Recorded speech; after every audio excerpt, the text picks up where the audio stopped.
3-point line Yes, back sir. and add a 4-point line? Absolutely not. Hi, Hell I'm Dwyane nah. Wade, and today Hell I'm nah. answering your Twitter questions. Hell this nah. is basketball You're support. tripping. 4 points. I'll be the GOAT.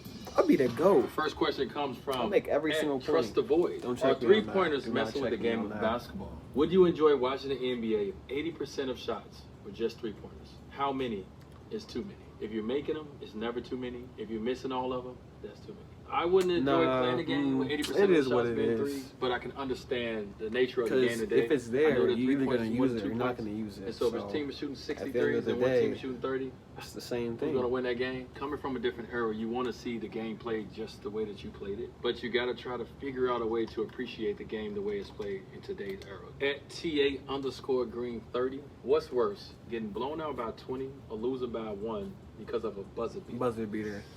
Losing by 1 because of a buzzer beater. If you get beat by 20, I mean, you've known for a long time that the game was over. You get beat at the buzzer, it's immediate. You don't know how to process it. So, playing Toronto Raptors in the playoffs in 2016, and Kyle Lowry hit this like past half court three-pointer to send a game in overtime. That hurt. I think if anybody can see the clip, you'll see my body just kind of like fall down and fade. It hurt so bad. At shooting like a god, what is the hardest shot in basketball? The open shot? Free throw.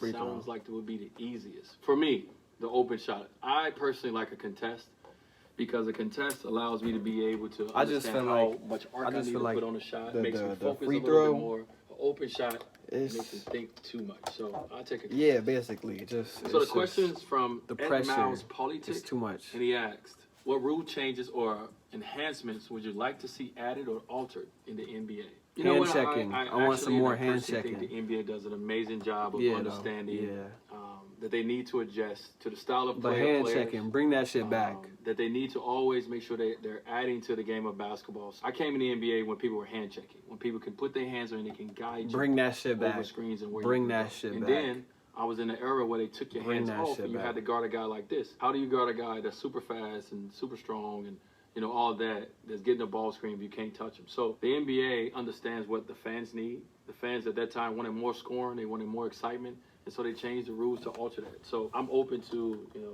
the evolution and the growth that the NBA always think of. So I think it's great. At Fast Model, defense debate, no middle or no baseline? Great question. Middle. I've always been taught no middle because once the offensive player gets to the middle, everything on the court opens up. And so now you have to pull help off other shooters, off other scorers, because the ball has penetrated the middle of the gap, right? And so once it penetrates the middle, now everything opens. If you go baseline, the baseline becomes a defender. And so now all you need is you as a defender elementary, and then just the baseline. And on so our I team, think no middle. This next question is from our coach, Meech_Bowl. Man. You think the triangle offense, I ain't even gonna say primary nothing. motion offense, can work in today's I ain't gonna NBA? say nothing. I do. Courtney, you know. I actually do. To me, it's not about the offense. It's about the mindset of the players in the offense. It's an offense that's set up for a lot of movement, a certain talent Leonardo, of individuals. So if you have the right team, if you have the right personnel, 100%. Next question is Happy from birthday, the VJB17. Why do NBA players have such a hard time running offense against zone? That's a great question. Once you go to a zone, it makes you play straight up. Most of the game, you in attack mode if you have the ball off a pick and roll, or if you catch it on the wing, you in attack mode. Something about the zone that puts you around the perimeter and it makes you catch the ball straight up. And so first thing you're going to do, besides pass fake, is try to figure out a way to pass the ball to someone else. It's not set up for you to be in attack mode. Any player that it figures out that you can still stay in attack mode, you can still run your regular offense through a zone, are the best offensive teams in the game. At Gabby_Roma, guys, ? How do you break someone's ankle in basketball? It's having the ability to be able to shift your body quick enough, stopping on a dime like I always this wondered about while the that. defender is trying to cut your move off. Coach always said bring it back hard and stop on dribble a dime. and the defender now trying to recover, and maybe they slide. But nigga, where? Maybe they trip over. Where am I crossing? At Bobby O 11. Like left, Is right, there any like traveling calls? There's in the a modern different NBA? situations, so. different things. Like as a fan watching, you can't always just Fabio, cross I right, never see a and traveling it's gonna be call. right. You can call travel on maybe almost they might anticipate you going right. Allow the extra few steps, it becomes hard to even All call with travel. anticipate you going I would left. say if you're a veteran in the NBA, bop, hezzy, you don't get go travel left. calls. If you're a rookie in And the then NBA, they get you on the hit a left. whistle. Next Boom, question pull back, is from sidestep, M4_13. Easy Should bucket, the NBA move the easy 3-point bucket. line back and add a 4-point line? Absolutely not.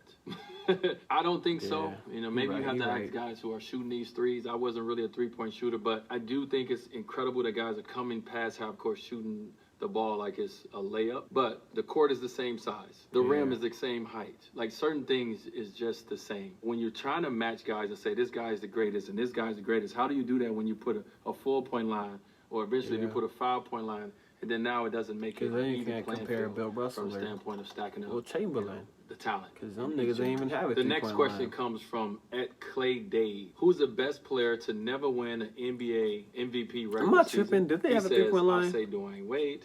I don't know. Or did all they the have guys just a free throw have line? not won an NBA regular season MVP. And I don't even think Jordan had a 3-point line. Jordan had like. That guy Dwyane Wade. I think Jordan Next had. question comes from Hartfield. Bro, the last you know what sucks? The last 2 years of Jordan's career, he had a 3-point line. So I like to say but his whole career he didn't. That's crazy. Very good to make it to the NBA. You're telling me he played that good and he didn't have a single 3-point line until he was out of his prime, until he was on the Wizards. You know, the NBA really focus on the team aspect and not having 5 guys who are individually great. Maybe having 1, 2, and 3 at max, but you have to play roles. It's hard to learn how to play a role even though you're talented in the game of basketball. Next question from @Waldy_2000. How do I hit clutch free throws? It's something about that free throw line. You gotta practice. You just gotta practice. And everyone's watching you. It's the only time where everything stops. I always try to visualize the moment. If I miss certain free throws in practice, I would make myself run for it. And I don't like running. So when I get to the line, I'm going to focus more. And so when I got to the game, I was able to focus more because I know that I didn't like, missing free throws, kind of as I practice and try to get to that. Next question is from @DaneSNZ, which is season_. What NBA player has the best nickname of all time? It's a lot of guys. AK-47. The first one comes to mind is Paul Pierce. Kobe. The truth. I feel like who the hell calls Kobe AK-47? To be the answer. I mean, it's a good name though. Dame Lillard, Logo Lillard, like it's so many. That shit ass. But first one comes to mind is the truth. No, Kobe's AK-47 name. Esther Caroline's. How do I get in the zone? I cannot tell you, Esther, how to get in the zone, but what I can say is once you're in that zone, you will never want to leave it. Next question is from @Mr.2Humble3. Who is the hardest person in the NBA to guard? Me. Well, first of all, it's Kevin Durant. Me. 6'11", maybe 7'1", depending on how KD he forgot to want say to be perceived. But it's hard to guard a guy who has so much talent to be able to put the ball on the floor, can score from inside the paint to the free throw line, to the mid-range, to the 3-point line, back at half court. But if I had to pick another player, I would say Giannis. He could never. It's hard to guard Giannis. I always average 40 points on this nigga. He's also 7'1". You need to stop.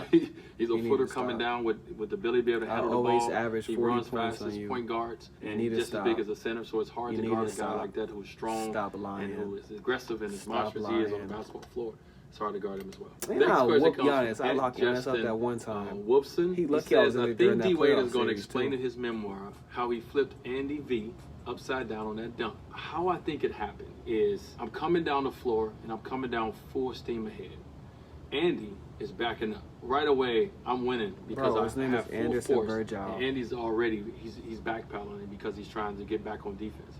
And so once I take off and I hit Andy body to body, he doesn't have as much momentum. I have all my momentum coming this way. He only have the ability to jump straight up this way. So the force that I was bringing coming down the court made him not only get dunked on, but made him fall back, legs flipped up and hit the back of the thing behind him. That was dangerous. He could have killed him. The dunk has honestly, I think been called that was 10 selfless dunks, and dangerous. NBA of all time. He could have killed somebody. My best dunk in my career. So nah, it's a big you moment. should not be celebrating that. He could have died. One of my favorite NBA moments. every year is one of the things they bring back. Like, this happened on this date, and so if they bring it back as November 12th, this happened, then you know it was something. And finally, I'm gonna say K.R. Younglis. Sorry if I got that wrong. What makes the difference between a great player and ordinary and average ones? To make it to the NBA, it's 400 plus players. So it's a very small amount of players that make it to the NBA. It's Hope y'all make it every year that's trying to get into the NBA. Hope y'all make and what it to where I'm separates a at. player who's very good and who has talent is something as simple as the work that you're willing to put in. Yeah, y'all gotta put in work. Is understanding what it's hard to be on the NBA team like me and when to work on it. So for me, it's something as simple as hard work. A lot of guys have talent, and they think that their talent is going to take them to that level. But the work that you put in, the environment you put yourself in, when you're working hard, y'all gotta listen to him. Y'all gotta listen to him. All right, I already know this. That's it. I hope you guys learned something from me about my knowledge of the game of basketball. Hope y'all enjoyed the video. Hope you guys are as excited as I am to pick up my new book. No, next time. Ain't nobody doing that. Hey yo, Dwyane Wade, my former teammate, coming at you with some heat. Peace. Let's get 10 subscribers. Let's go.